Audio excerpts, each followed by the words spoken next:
നമസ്കാരം. ഇന്ന് ഞാൻ പറയാൻ ഉദ്ദേശിക്കുന്ന വിഷയം, പലരും എന്നെ വിളിച്ച് ചോദിക്കുന്ന ഒരു സംശയം. എന്റെ ഈ മെസ്സേജുകളൊക്കെ കേൾക്കുമ്പോൾ ശരിക്കും ഈ മതപരമായിട്ടുള്ള പല ചടങ്ങുകളും അല്ലെ പ്രാർത്ഥനാ രീതികളും അതിനോടുള്ള താല്പര്യം ശരിക്കും പറഞ്ഞാൽ പോകുന്നു. പ്രത്യേകിച്ചും മുസ്ലിംസ് എന്നെ വിളിച്ച് ചോദിക്കുമ്പോൾ അവർ പറയുന്നത് ഈ 5 നേര നിസ്കാരം ഈ മതം ചെയ്യുന്നത് പോലെ അല്ലെങ്കിൽ അവര് സകല മുസ്ലിംസ് ചെയ്യുന്നത് പോലെയുള്ള നിസ്കാരം ചെയ്യാനുള്ള ആ ഒരു മനസ്സ് വരുന്നില്ല, അതിന്റെ ആവശ്യമുണ്ടോ? ഇതിന്റെ അകത്തൊരു വിഷയം എന്ന് പറഞ്ഞാൽ, ഞാൻ ഈ ശിശുക്കളുടെ കാര്യങ്ങളാണ് ഈ മതത്തിലുള്ളത് എന്ന് കൂടുതലും പറയാറുണ്ട്. അപ്പൊ മതം പഠിപ്പിക്കുന്ന അതിലൂടെ വേണം നമ്മൾ പഠിച്ച് അങ്ങനെ ഒരു ലെവൽ ആകുമ്പോഴാണ് ദൈവം അതിന്റെ മുകളിലോട്ടുള്ള ആ ഒരു ക്ലാസ്സിലേക്ക് നിങ്ങൾ എത്തിക്കുന്നത്. അങ്ങനെ എത്തിയത് കൊണ്ടാണ് ആ സൃഷ്ടാവാ ദൈവം അല്ലെങ്കിൽ ആ പരബ്രഹ്മം അല്ലെങ്കിൽ പരമാത്മാവ് ഇല്ലെങ്കിൽ അള്ളാഹു യഹോവ എന്നതിലോട്ടൊക്കെ ശരിക്കും നിങ്ങളെ എത്തിക്കുന്നത്. എന്നാൽ ഈ ഏകദൈവ അല്ലെങ്കിൽ ഈ സൃഷ്ടാവാ ദൈവത്തെക്കുറിച്ച് പഠിപ്പിക്കുന്ന മതത്തിന്റെ ആചാരങ്ങൾ, യഹൂദ മതത്തിലാണെങ്കിൽ ഒരുപാട് ആചാരങ്ങളുണ്ട്, മുസ്ലിം മതത്തിലുണ്ട്, ക്രിസ്ത്യൻ മതത്തിലെ ആചാരങ്ങളുണ്ട്. ഇതും മതത്തിന്റെ കീഴിലല്ലേ? അപ്പൊ ഇതൊക്കെ നമ്മൾ ചെയ്യേണ്ട ആവശ്യമില്ലേ? കാര്യം ഈ മതങ്ങൾ പഠിപ്പിക്കുന്നതെല്ലാം സൃഷ്ടാവ ദൈവത്തെ കുറിച്ചാണല്ലോ. അപ്പൊ ഹിന്ദു മതത്തിലാണെങ്കിൽ സൃഷ്ടാവ ദൈവത്തെ കുറിച്ച് ബൂസ്റ്റ് ചെയ്ത് പഠിപ്പിക്കുന്നില്ല. അത് കാരണം പലർക്കും അറിഞ്ഞുകൂടാ. അപ്പോൾ അവർക്ക് ഈ അറിവ് കിട്ടുമ്പോൾ അവര് അതെല്ലാം വിട്ടുവിട്ട് ശരിക്കും ഒറ്റയ്ക്ക് ഇരുന്ന് ധ്യാനിച്ചും ആ ദൈവത്തെ, പ്രകൃതിയാകുന്ന ആ ദൈവത്തോട് ഇഴുകിച്ചേരാനുള്ള വഴികളാണ് അടുത്ത് വരേണ്ടത്. എന്നാൽ ഈ മതങ്ങൾ, ഏകദൈവ വിശ്വാസത്തിലെ ആ വിശ്വാസത്തെക്കുറിച്ച് പഠിപ്പിക്കുന്ന മതങ്ങൾ അവരാചരിക്കുന്ന കാര്യങ്ങൾ ശരിക്കും പറഞ്ഞാൽ അത് ഒഴിവാക്കേണ്ട ആവശ്യമുണ്ട്. കാരണം ഏകദൈവത്തെ കുറിച്ച് പഠിപ്പിക്കുന്ന മതങ്ങളാണല്ലോ ഇത്. അപ്പൊ ഈ മതത്തിലുള്ള കാര്യങ്ങൾ കറക്റ്റാ ചെയ്യണ്ടേ? പക്ഷെ അത് ചെയ്യാനുള്ള മനസ്സ് വരുന്നില്ല എന്നും പറഞ്ഞ് ക്രിസ്ത്യ വിഭാഗത്തിലുള്ളവരും ചില പെന്തക്കോസ് മേഖലയിലുള്ള അവരും എന്റെ അടുത്തൊക്കെ ചോദിക്കുന്നുണ്ട്. അല്ലെങ്കിൽ മറ്റേ ക്രിസ്തീയ ബാക്കി ഒരുപാട് സഭകളുണ്ടല്ലോ, അപ്പൊ അതിൽപ്പെട്ട ചിലരും ഈ വിധ കാര്യങ്ങളെക്കുറിച്ച് സംശയം ചോദിക്കുന്നുണ്ട്. മുസ്ലിംസും ചോദിക്കുന്നുണ്ട്. ശരിക്കും ഇതെല്ലാം സൃഷ്ടാവ ദൈവത്തെക്കുറിച്ചാണ് ഈ മതങ്ങൾ പഠിപ്പിക്കുന്നുണ്ടെങ്കിൽ പോലും അതിലേക്ക് എത്താൻ എല്ലാ ആത്മാക്കൾക്കും കഴിയൂല. കാരണം അവരുടെ മുൻ ജന്മങ്ങളിൽ ഈ ബഹുദൈവ ആരാധന, അതായത് ദേവി ദേവന്മാർ അല്ലെ മറ്റു ശക്തികളെ ആരാധിച്ച് അങ്ങനെ അതിൽ നിന്ന് പ്രൊമോഷൻ കിട്ടിയാണ് ഈ ഏകദൈവ വിശ്വാസ മതത്തിലേക്ക് വരുന്നത്. അപ്പൊ പഴയത് കിടപ്പുണ്ട്. ആ എല്ലാ ദൈവങ്ങളെയും ദൈവമേ എന്ന് എല്ലാത്തിനെയും വിളിച്ച് പ്രാർത്ഥിക്കുന്ന കഴിഞ്ഞ ജന്മങ്ങളിൽ പഠിച്ചത് ആ വാസന നമ്മുടെ ഉള്ളിലുണ്ട്. അപ്പൊ അതിന്റെ മുകളിലോട്ടാണ് ഈ ഏകദൈവം, ഒറ്റ ദൈവമേ ഉള്ളൂ, ആ ദൈവത്തെ മാത്രം പ്രാർത്ഥിച്ചുകൊണ്ട് പോകാൻ എന്ന രീതിയിൽ ഈ പുതിയ മതത്തിലേക്ക് ഒരു ജനം വരണത് അല്ലെങ്കിൽ ഒരു ജന്മം കിട്ടുന്നത്. അപ്പൊ അതിൽ നിന്ന് ഇതിലോട്ട് മാറണം. എങ്ങനെ മാറണം? പുതിയ അറിവുകൾ നേടി പുതിയ കാര്യങ്ങൾ ഗ്രഹിച്ച് ജ്ഞാനത്തിലൂടെ ഇതിലേക്ക് എത്തണം. അവിടെ ഈ ആരെങ്കിലും പറഞ്ഞു ഞാൻ അതേപോലെ ചെയ്യുന്നു എന്ന് പറഞ്ഞ് അതല്ല വരേണ്ടത്. നമ്മൾ ഈ മതത്തിൽ ഇപ്പൊ ഏകദൈവത്തെ കുറിച്ച് പഠിപ്പിക്കുന്ന മതങ്ങളാണെങ്കിൽ പോലും പലരും, ഒരു 90% ആൾക്കാരും അത് ഫോളോ ചെയ്യുന്നത് അവരുടെ മാതാപിതാക്കൾ കാണിച്ചു കൊടുത്തു, പറഞ്ഞു കൊടുത്തു, അതനുസരിച്ച് മുന്നോട്ട് പോകുന്നു. അപ്പൊ ഈ ഖുർആൻ തന്നെ ശരിക്കും ഫുൾ കാണാതെ പഠിച്ച് ചില മുസ്ലിംസ് എന്റെ അടുത്ത് സംസാരിക്കാറുണ്ട്. പക്ഷെ ഈ നബി എന്ത് പറയുന്നു? ഇപ്പൊ എന്റെ അടുത്ത് സംശയം ചോദിക്കുമ്പോൾ ഞാൻ ഈ വിഷയത്തെക്കുറിച്ച് മുഹമ്മദ് നബി എന്ത് പറയുന്നു എന്ന് ചോദിച്ചാൽ നബി എന്ത് പറയുന്നു എന്ന് അവർക്ക് കാര്യമായിട്ട് അറിഞ്ഞുകൂടാ. പക്ഷെ നബി പറഞ്ഞ കാര്യങ്ങളെല്ലാം അറബി ഭാഷയിൽ കാണാതെ പഠിച്ചു വെച്ചിട്ടുണ്ട്, പറയുന്നുണ്ട്. പക്ഷെ അത് എന്താണ് അതിൽ പറഞ്ഞിരിക്കുന്നത്, അത് നമ്മുടെ ജീവിതത്തിൽ എങ്ങനെ കൊണ്ടുവരണം, നമ്മൾ എന്താണ് ചെയ്യേണ്ടത് എന്ന് ഖുറാനില് നബി എന്ത് പറഞ്ഞു എന്ന് പറഞ്ഞാൽ അറിഞ്ഞുകൂടാ. പക്ഷെ നബി പറഞ്ഞത് കേട്ട് മനസ്സിലാക്കിയ ശിഷ്യർ, അവരുടെ തലമുറകളിലൂടെ വന്ന ഹദീസുകൾ എന്ന് പറയുന്ന ശിഷ്യർ എഴുതി വെച്ച അല്ലെ ശിഷ്യരിലൂടെ വന്ന ചില കാര്യങ്ങളിൽ ഇപ്പൊ മതം പഠിപ്പിക്കുന്ന ചില കാര്യങ്ങൾ ഇവർക്ക് അറിയാം. എങ്ങനെ? അവരുടെ പണ്ഡിതന്മാർ പഠിപ്പിച്ച കാര്യം വെച്ച് അവർ ആൻസർ പറയുന്നു. പക്ഷെ ഞാൻ ചോദിച്ചു, ഇത് ഖുറാനിൽ എവിടെ ഉണ്ടെന്ന് ചോദിച്ചാൽ പല മുസ്ലിം അവർക്കും അറിഞ്ഞുകൂടാ. കാരണം അവർ ഖുറാൻ മനസ്സിലാക്കിയിട്ടില്ല, പക്ഷെ പഠിച്ചു വെച്ചിട്ടുണ്ട്, കുറെ കാര്യങ്ങളൊക്കെ കാണാതെ പഠിച്ചു വെച്ചിട്ടുണ്ട്. അപ്പൊ ഈ പലരും ചോദിക്കുന്ന ഈ 5 നേരം നിസ്കാരം, ഇതാണ് പ്രധാനമായി എന്നെ വിളിച്ച് ചോദിക്കുന്നത്. കാര്യം ഇതൊരു മെനക്കെട്ട പരിപാടിയാണ്. 5 നേരം ഇരുന്ന് മെനക്കെട്ട്. പക്ഷെ അതിനെക്കാട്ടി സുഖമാണ് ഇപ്പൊ ഞാൻ ഈ പറയുന്ന സൃഷ്ടാവ ദൈവത്തോടുള്ള ഞാൻ ഈ പറയുന്ന പ്രാർത്ഥന സുഖമാണ്. പക്ഷെ ഈ 5 നേരം നിസ്കരിച്ച് ആ മതത്തിലൂടെ മതം എന്ന് പറയുന്ന ഈ സംഗതി ഉണ്ടായി വന്നത് സൃഷ്ടാവ് ദൈവത്തിന് അറിയാം. പക്ഷെ ഈ മതം ഉണ്ടാക്കുന്നതേ ശിഷ്യരാണ്. ശിഷ്യരിലൂടെയാണ് മതം വരുന്നത്. ആരാണോ ഏത് പ്രവാചകനാണോ അല്ലെങ്കിൽ ഏതെങ്കിലും ഒരു അവതാര പുരുഷനിലൂടെ അല്ലെങ്കിൽ യോഗീശ്വരന്മാരിലൂടെയൊക്കെയാണ് ഈ പുതിയ സംഗതികളൊക്കെ ഉണ്ടായി വരുന്നത്. പക്ഷെ ഉണ്ടായി വരുമ്പോ ഇപ്പൊ എന്റെ മെസ്സേജ് കേട്ട് ഒരുപാട് പേര് സംശയങ്ങൾ ചോദിക്കുന്നതിൽ ആത്മവളർച്ച ഉള്ളവരും ഒരുപാടുണ്ട്, ഇല്ലാത്തവരും ഒരുപാട് പേരുണ്ട്. പക്ഷെ അവർക്കെല്ലാം എന്റെ മെസ്സേജുകൾ ഇഷ്ടമാണ്, ഞാൻ പറയുന്ന രീതികൾ കറക്റ്റാണ്, അതേപോലെയൊക്കെ ചെയ്യുമ്പോൾ വ്യത്യാസം വരുന്നുണ്ട്. ഇതേ അനുഭവങ്ങൾ തന്നെയാണ് അന്നുണ്ടായിരുന്ന ദൈവത്തിന് വേണ്ടി വന്ന ഈ വ്യക്തികൾ പറയുമ്പോൾ അന്നത്തെ ശിഷ്യർക്കും ഓരോന്ന് മനസ്സിലായിട്ടുള്ളത്, ഓരോന്ന് അവരുടെ അനുഭവങ്ങൾ. പക്ഷെ അത്രയും ആത്മവളർച്ച വന്നിട്ടില്ല. അപ്പൊ വരാത്തവർ എന്താണോ ഗുരു പറയുന്നത് അത് കാണാതെ പഠിച്ച് അതേപോലെ ചെയ്ത് പിന്നെ പറഞ്ഞ ഗുരുവിനെയും പ്രാർത്ഥിച്ച് ഇങ്ങനെ എവരിലൂടെയാണ് ഈ മതം ഉണ്ടായി വന്നിരിക്കുന്നത്. അപ്പൊ മതം ഉണ്ടാകാൻ കാരണം എന്താണ്? ആത്മവളർച്ച ഇല്ലാത്ത ശിഷ്യർ, അവർക്ക് ആത്മവളർച്ച വന്നിട്ടില്ല. അത് കാരണം അവർ ഈ ഗുരുവിന്റെ കീഴിൽ നിന്ന് കണ്ടു പഠിച്ചത് ഇല്ല. ഈ ഒരു ഉദാഹരണം പറഞ്ഞുതരാം. ഈ ഞാൻ പണ്ട് കേട്ടിട്ടുള്ളൊരു കഥയാണ്, ഈച്ചക്കോപ്പി എന്ന് പറയും. ഈച്ചക്കോപ്പി പരീക്ഷയ്ക്ക് ഈച്ചക്കോപ്പി ചെയ്യലിട എന്നൊക്കെ പറഞ്ഞ് കേട്ടിട്ടുണ്ട്. ഈച്ചക്കോപ്പി എന്താണെന്ന് വെച്ചാൽ ഇപ്പൊ ഒരു കുട്ടി ഒട്ടും പഠിക്കുന്നില്ല. അപ്പൊ ആ കുട്ടിയുടെ കൂട്ടുകാരൻ നല്ല പഠിക്കുന്ന റാങ്ക് ഒക്കെ വാങ്ങിക്കുന്ന ലെവലിൽ പഠിക്കുന്ന ഒരു കുട്ടിയാണ്.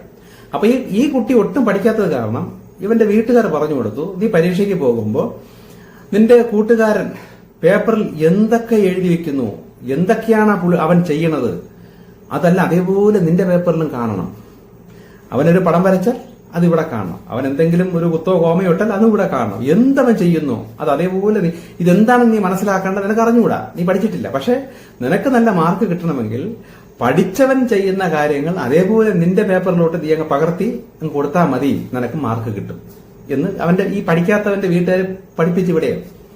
അപ്പൊ യവൻ ക്ലാസ്സിൽ ചെന്ന് മറ്റേ പരീക്ഷയ്ക്ക് അപ്പുറത്തവൻ എന്തൊക്കെ എഴുതുന്നു അതെല്ലാം ഇങ്ങനെ ഇടം കണ്ടിട്ട് നോക്കി എഴുതി കുറച്ച് കഴിഞ്ഞപ്പോഴത്തേക്കും ഈ പഠിക്കുന്ന കുട്ടിയുടെ പേപ്പറിൽ ഒരു ഈച്ച വന്നിരുന്നു. അപ്പൊ ആ ഈച്ച ശല്യം ചെയ്തത് കാരണം ആ കുട്ടി ഒരടിയങ്ങ് അടിച്ച് ആ ഈച്ചയുടെ പുറത്ത്. അപ്പൊ ഈച്ച ചത്ത് ആ പേപ്പറിന്റെ ഒരു ഭാഗത്ത് ഒട്ടിയങ്ങിരുന്നു. അപ്പൊ ഈ കോപ്പി അടിച്ച് എഴുതിക്കൊണ്ടിരിക്കണ നോക്കിയപ്പം മറ്റേ ഒരു ഈച്ച അടിച്ച് അവിടെ ഒട്ടിച്ചു വെക്കുന്നത്. ഉടനെ യവന്റെ കയ്യിൽ ഈച്ചയില്ലല്ലോ. ഉടനെ അങ്ങോട്ടും ഇങ്ങോട്ടൊക്കെ നോക്കി തപ്പിപ്പിടിച്ച് അവസാനം പറന്നുപോയ ഒരു ഈച്ചേനെ ചാടി അള്ളിയിട്ട് പിടിച്ച്. അപ്പൊ കുട്ടികളൊക്കെ ചിരിക്കുകയാണ്, എന്താണ് സംഭവം എന്നുള്ളത് മനസ്സിലാവണില്ല. യവൻ ചാടി ഓടി അങ്ങോട്ട് നടന്ന് സാറിന്റെ കണ്ണും വെട്ടിക്കണം, അങ്ങനെ കുറെ കൃത്രിമ കുസൃതി പരിപാടികളൊക്കെ ഒപ്പിച്ചിട്ട് ലാസ്റ്റ് ആ ഈച്ച അടിച്ചു കൊന്ന് മറ്റവൻ എവിടെയാണോ ഈച്ചേനെ കൊന്നു വെച്ചത് അവിടെ യവനെ ഒരു ഈച്ചയെ പിടിച്ച് കൊന്നു വെച്ചു.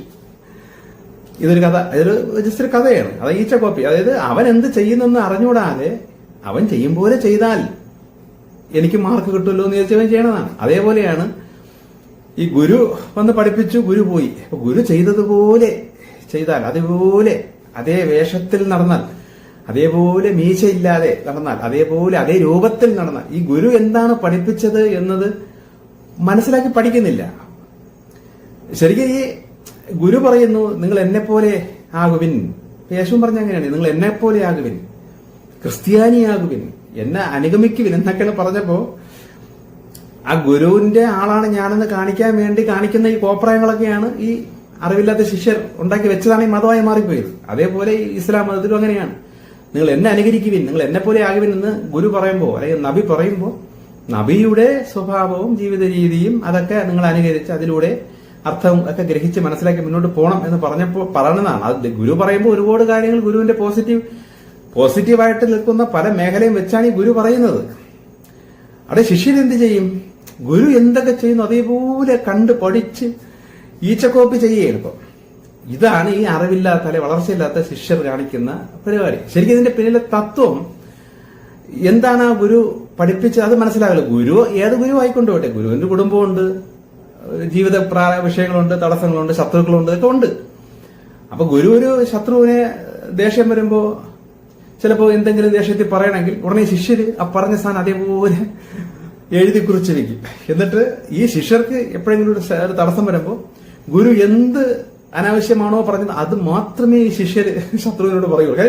പഠിച്ച് കോപ്പി ഗുരു പറഞ്ഞിട്ടുണ്ട് എന്നെ പോലെ ചെയ്യുവിൻ എന്ന് പഠിപ്പിച്ചിട്ടുണ്ട്. അപ്പൊ അതേപോലെ കാണാതെ പഠിച്ച് വെച്ചേക്കുകയാണ്.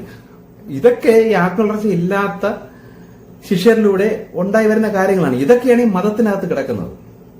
ശരിക്കും നമ്മൾ ഈ ആചാരങ്ങൾ എന്നൊക്കെ പറയുന്നത് അന്നത്തെ ഗുരുക്കന്മാര്, ഗുരുവിനറിയാം ശിഷ്യർ ഇത്രയേ ഉള്ളൂ. അപ്പൊ അതിന് തിരിച്ചു മറിച്ച് ഗുരുവെ അപ്പൊ അതിനെന്ത് ചെയ്തിട്ട് ഇതെന്ത് ചെയ്തിട്ട് അതങ്ങനെ ചെയ്തിട്ട് ഇതെങ്ങനെ ചെയ്തിട്ട് ഇങ്ങനെ ശിഷ്യർ ഇങ്ങനെ കിണ്ടി കിണ്ടി ചോദിച്ചോണ്ടി. അപ്പൊ ഗുരുവിനറിയാം ഇവർക്ക് എന്തെങ്കിലും പറഞ്ഞു കൊടുത്താലേ പറ്റുള്ളൂ. അപ്പൊ ഗുരു പറഞ്ഞു നിങ്ങൾ കാര്യം ചെയ്യ്, ഇങ്ങനെ ചെയ്ത് ദൈവമേ എന്ന് വിളിച്ചിട്ട് നിങ്ങൾ ഇങ്ങനെ ചെയ്ത് നിങ്ങൾ ചെയ്ത് നോക്ക്, നിങ്ങൾ അങ്ങനെ വേണം ചെയ്യാൻ എന്നൊക്കെ പറഞ്ഞ് ഗുരു ശിഷ്യർക്ക്, ഈ ഒരു വളർച്ചയില്ലാത്ത ശിഷ്യർക്ക്, ഈ നമ്മളിപ്പോ ABCD ഒക്കെ നമ്മൾ സ്കൂളിൽ പഠിക്കുമ്പോൾ ഇപ്പൊ എ എന്ന് അല്ലെ ആപ്പിൾ എന്ന് എഴുതുമ്പോൾ നമ്മൾ ഒരു 100 പ്രാവശ്യം സാർ നമ്മളവിടെ എഴുതിക്കും ആപ്പിൾ ആപ്പിൾ ആപ്പിൾ ആപ്പിൾ എന്ന് എഴുതിക്കും. അപ്പൊ ഇങ്ങനെയൊക്കെ എഴുതി പഠിച്ചാണ് നമ്മൾ ആ അടിസ്ഥാനം ക്ലിയറായി വരുന്നത്. പക്ഷെ വലുതായി കഴിയുമ്പോൾ നമ്മൾ പരീക്ഷയ്ക്ക് ആപ്പിളിന്റെ സ്പെല്ലിംഗ് എഴുതാൻ പറയുമ്പോൾ 100 പ്രാവശ്യം എഴുതി കൊടുക്കൂല, ഒറ്റ പ്രാവശ്യം എഴുതി കൊടുക്കും. ഈ ഒറ്റ പ്രാവശ്യം എഴുതാൻ വേണ്ടിയിട്ടാണ് ഈ 100 പ്രാവശ്യം എഴുതി പഠിച്ചത്. പിന്നെ ഏത് ഉറക്കത്തിലും എത്ര വളർന്നാലും ആപ്പിളിന്റെ സ്പെല്ലിംഗ് ചോദിച്ചാൽ നമ്മൾ ആപ്പിൾ സ്പെല്ലിംഗ് എപ്പോഴൊക്കെ പറയുക, പഠിച്ച് തറവായി കഴിഞ്ഞു. ഇതേപോലെ തറവാവാൻ വേണ്ടിയിട്ടാണ് ചില മന്ത്രങ്ങളും ചില പ്രാർത്ഥനകളും. ഇതൊക്കെ ഈ കൊച്ചു കുട്ടികളെ 100 വട്ടം പറയണം, 200 വട്ടം പറയണം, 1000 വട്ടം പറയണം എന്നൊക്കെ പറയുമ്പോൾ ഇതിന്റെ പിന്നിലൊരു തിയറിയുണ്ട്. ഇതൊക്കെ മനസ്സിലാക്കി വേണം നിങ്ങൾ ഈ മത ചടങ്ങുകൾ വിടാൻ. ഇത് മനസ്സിലാകാതെ വിട്ടിട്ടും കാര്യമില്ല. ഇപ്പം ഞാൻ ഈ വലിയ വലിയ കാര്യങ്ങൾ പറയുമ്പോൾ പലരും എന്റെ അടുത്ത് പറഞ്ഞിട്ടുണ്ട്, ഈ സാറിന്റെ മെസ്സേജ് ഭയങ്കരമായിരിക്കുന്നു. പണ്ടേ എനിക്ക് പള്ളിയിൽ പോകാനോ നിസ്കരിക്കാനോ മുട്ടൂത്തി പ്രാർത്ഥിക്കാനോ അല്ലെങ്കിൽ നബി പറയുന്നത് പോലെ അല്ലെങ്കിൽ മുസ്ലിം മതത്തിൽ പോലുള്ള നിസ്കാരം എനിക്ക് താല്പര്യമേ ഇല്ലായിരുന്നു. അങ്ങനെ ഇരുന്നപ്പോഴാണ് സാറിന്റെ മെസ്സേജ് കേട്ടത്. ഇപ്പോഴാണ് എനിക്ക് സമാധാനമായത്. അത് മഹാ തെറ്റാണ്. നിങ്ങൾ അടിസ്ഥാനം പഠിച്ച് ക്ലിയർ ആയിട്ടില്ല. അത് പഠിച്ച് ക്ലിയറായി വരുമ്പോൾ ആണ് നിങ്ങൾക്ക് എന്റെ ഇതിലോട്ടുള്ള അടുത്ത ലെവലിലോട്ടുള്ള കാര്യം കൂടി. ഇപ്പൊ അതില്ലാതെ നേരെ ഇതിലോട്ട് പോയി കഴിഞ്ഞാൽ നിങ്ങൾക്ക് സൃഷ്ടാവനമായിട്ടുള്ള ബന്ധവും കാണൂല. മതപരമായിട്ടുള്ള ശിശുക്കളിലൂടെ പഠിക്കേണ്ടത് അതും പഠിക്കില്ല. ഒന്നുമില്ലാതായിപ്പോയി. ശരിക്കും അത് മടിയുടെ ലക്ഷണമാണത്. അങ്ങനെയല്ല.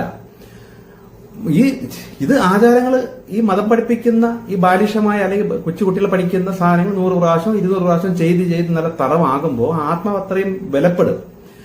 പിന്നെ അതിന് മുകളിലോട്ട് വളർന്നു വരുമ്പോൾ ആത്മാവ് ഉള്ളിലൂടെ തന്നെ കിട്ടും. ഇതിന്റെ ആവശ്യം എന്ത്?